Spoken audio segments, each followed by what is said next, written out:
Okay, good morning, everybody.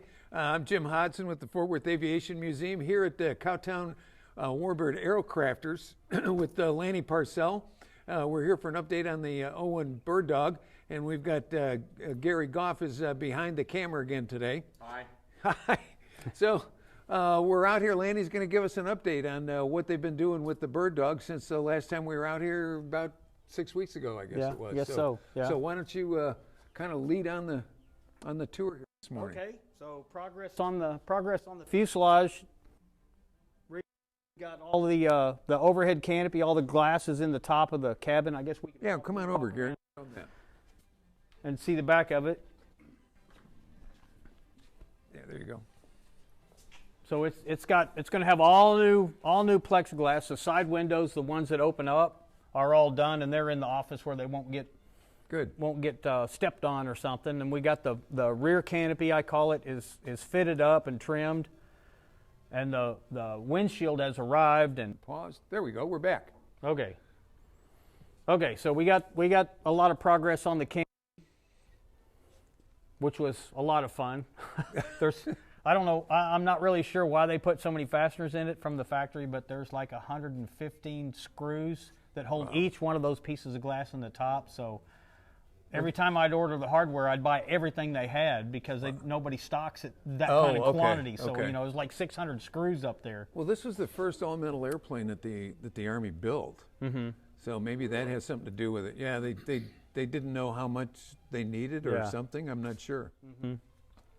And so then we got the last time we had an update, there was a big hole right here in the bottom of the aft fuselage. So we fabricated that new skin and got because it'll okay.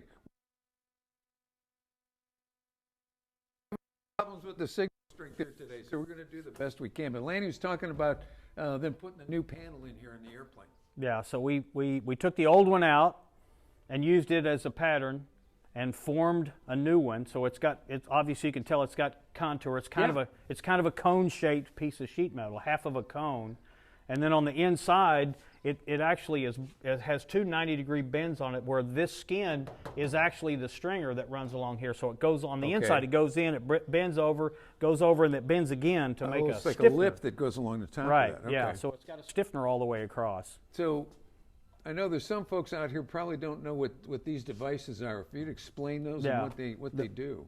They're commonly referred to as clecos. Okay. So that was the manufacturer that invented these things, but it's a temporary sheet metal fastener. So it's kind of like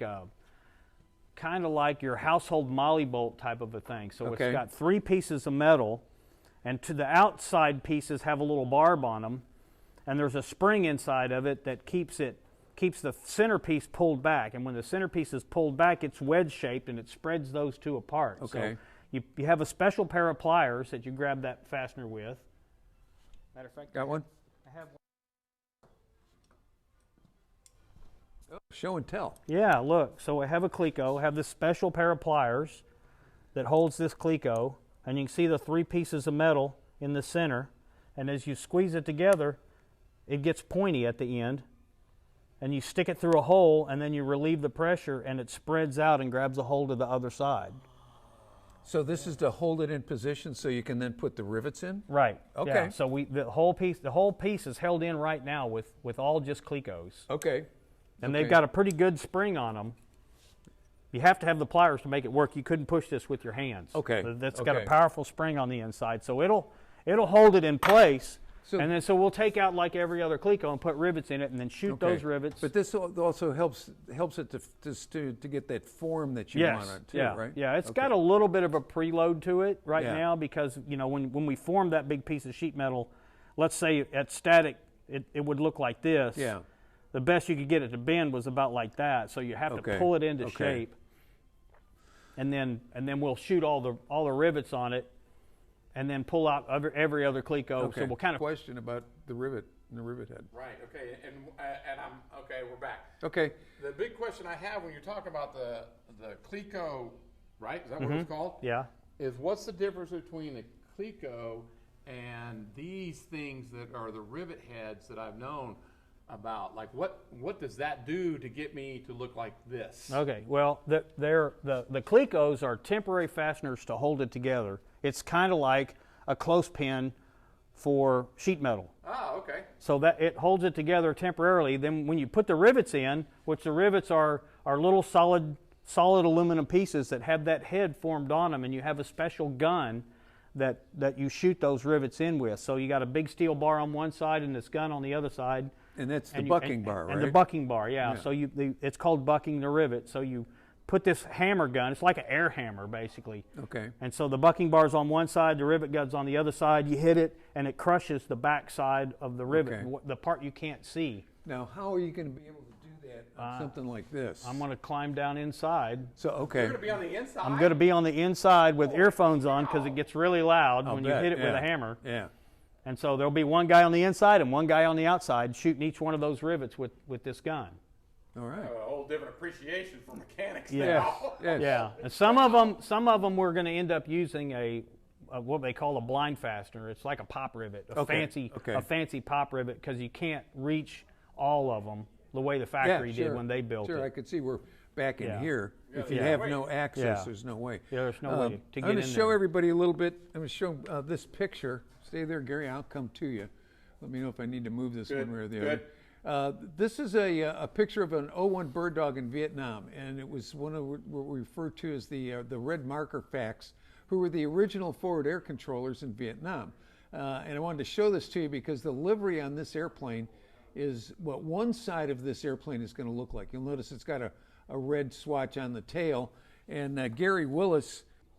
Okay, you're live. Okay, we're back again. As mentioned, Gary Willis has been very instrumental in giving us information on the livery on the airplane. So what we showed you was an actual airplane, and this is a detail of the tail. This will be the livery that's on one side of the airplane. The other side will be the Wilbanks airplane, who was the gentleman who was awarded the Congressional Medal of Honor for his activities in a bird dog. That's pretty much plain Jane gray on his airplane. So that'll be the other side of it, but it'll be in honor of him and the sacrifice that he made. So brought these out to leave for only on the. Okay, we're back. Okay. So we've got getting this information to Lanny so that he will know when we get to the painting portion of it what this side of the airplane is going to look like. So there's not a lot of detail on this either side, but it's in honor of the red markers. And if you've been online, I put up a picture of a plaque that describes the red markers and the work that they did in Southeast Asia. So what's next here for now? Well, today's activities is to finish cleaning up the left wing. The right wing's just about ready for paint. Okay. The left wing is going to start prep for paint today. If everything goes right, we'll get some rivets. Okay, we're up.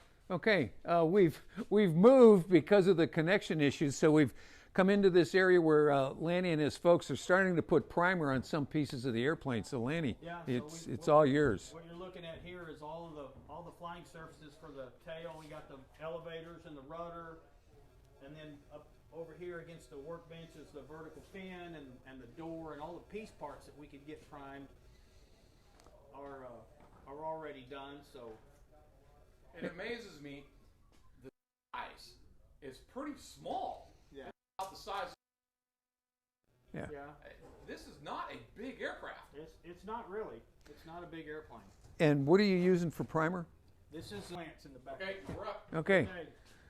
So again, we're back on it. Lanny was talking about what he was using for primer here on the airplane. Yeah, so this is a consolidated coatings is the manufacturer of the finish, which some people may remember them as Randolph. That Okay. go all the way back to World War II that made aircraft finishes for fabric airplanes. And Okay. now they're still in the genesis of that business is still operating today, making coatings for aircraft. And this is an epoxy. Yeah, it's an epoxy primer. Okay. And they make it in a couple of different colors, but because this airplane's going to be light gray, the other colors are olive drab or military-looking finishes. I'm like, go. We're back? About your primers. Okay, the primers. Okay, so the rule of thumb is that you want to put light colors on first and put darker colors on top of them. So Okay. we painted it with a standard olive drab looking kind of primer, and we put light gray on it. I'm going to have to dump the gray paint to cover up that dark primer. So we opted to go with the white primer. Okay. It actually gives it a little less contrast. Okay. Over, so. Well, you mentioned this is an epoxy, right? Right. So is this a multi-part paint? Yes, it's a Okay. two-part paint. Okay. Yeah, you got once you catalyze it. Yes. You've got about 2 hours. Okay, so you've got a little bit of time to work Yep, with it. And does this help seal the surface a little bit too? Absolutely, yeah. Okay. Yeah, it's got a protective coating. Yeah. Okay, you're live. Okay. Again, we're back here with Lanny. He's telling us about the primer he's using on the airplane. We're having difficulty with connections today, so what we're going to do is we're going to just go ahead and end our session today. We'll be back later on in the month when they've got more progress on here, and we'll just keep you up to date with what's going on. But this is really fun for us to see this airplane coming back together and getting ready to live again. So Yeah, absolutely. Want to get some finish on it. So. yeah, starting to look like something. We've turned the corner. We're not coming apart anymore. Now we're going back up. So, so again, from Cowtown Aerocrafters, it's Jim Hodson and Gary Goff with Lanny.